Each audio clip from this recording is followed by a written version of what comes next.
ninkii labadii sane aad ka baqateen soo qabtay dawladda ka dhigay inaad u tanaasushaan way wacnaydeen laakiin se diyaar baan u nahay dad nala tartamaysaan laakiin xanafta xurgufta faataa baqlaynta ciidamo furiga ka saarka shacabka kaga soo cararka cadowga hala joojiyo dawladnimada hareeraha la istaago tartan hufana hala galo Allahu akbar bismillaahir rahmaanir rahiim madaxweynaha dawlad goboleedka waqooyi bari state Cabdiqaadir Axmed oo Cali Firdhiye cadow Firdhiye madaxweynihii hore ee SSC Khaatumo Indhasheel guddoonka baarlamaanka xildhibaanada labada aqalka Jamhuuriyadda Federaalka Soomaaliya iyo xildhibaanada dawlad goboleedka waqooyi bari state haweenka sharafta leh dhalinyarada ciidamada xoogga booliiska daraawiishta nabad sugidda dhammaantii waxaan ku salaamayaa salaanta islaamka assalaamu calaykum waraxmatullaahi wabarakaatuh caawa waxay tahay habeen qiimo weyn marka koobaad waxaan u mahadnaqayaa ilaahay allihii igu simay marxalado badan oo adag oo tan aan u soo joogay caawana igu simay iyadoo dawladda oo tartankeedii iyo hoggaankeedii loo baratamayo mahadda koobaad ilaahay baa iska leh mahadda labaad waxaa leh hoggaamiyihii geesiga ahaa ee iyadoo dhiig leh oo burbursan oo aan siyaasad lahayn oo dhaqaale lahayn oo ciidan dhisan lahayn dhulka ka qaaday oo Cabdiqaadir Axmed oo Cali Firdhiye hoggaamiyihii labada sane adag noo soo shaqeeyay hoggaamiyihii u soo dhabar adeegay duufaanada siyaasadeed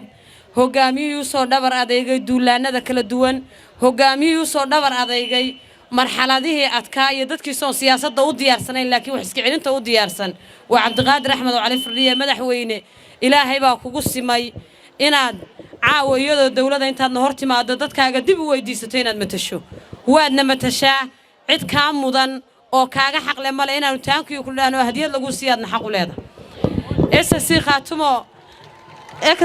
Khaatumo ama dawlad goboleedka waqooyi bari state wuxuu soo maray marxalado adag oo fulaygu maalmo badan oo fulaygu shakiyay cararay uusan ku dhiiranay iska daa inuu hoggaankeeda qabtee inuu xitaa inuu yimaado ku soo dhiirado madaxweyne Cabdiqaadir Axmed oo Cali Firdhiye wuxuu ahaa hoggaamiyihii u dhabar adeegay u adkaystay isagoo hoolka lagu dooranayo hoobiyuhu ku dhacay isagoo tuuta xidhan qaatay qudbadii uu maalinta jeediyay ee ahayd Cabdiqaadir Axmed oo Cali wuxuu u taagan yahay midnimada iyo jiritaanka iyo ka dhabaynta dadka reer SSC waxa ay rabaan caawa iyadoo dawlad goboleeda oo waqooyi bari state buu hor taagan yahay madaxweynow abaalkaaga ilaahay jannaha ka dhigo waad noo hiilisay waad noo ilaalisay wixii aanu ku dhiibanay waxaad ka dhigtay dawlad waad ku mahadsan tahay mar kalena waad namatelaysaa waanu ku dooranaynaa waana kugu aaminaynaa saaxiibada kale ee hunguriga siyaasadeed kaga jiro dawlad goboleedka waqooyi bari state ama u tartamaya cid kasta oo tartamaysa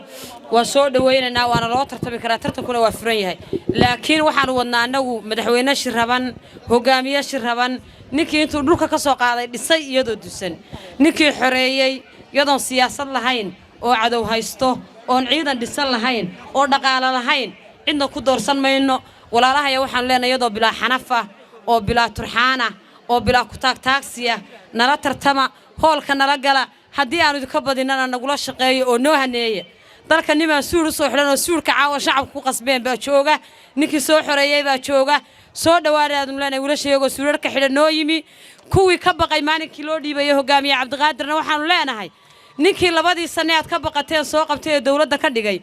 inaad u tanaasushaan way wacnaydeen laakiin se diyaar baan u nahay dad nala tartamaysaan laakiin xanafta xurgufta faataa baqlaynta ciidamo furiga ka saarka shacabka kaga soo cararka cadowga hala joojiyo dawladnimada hareeraha la istaago tartan hufana hala galo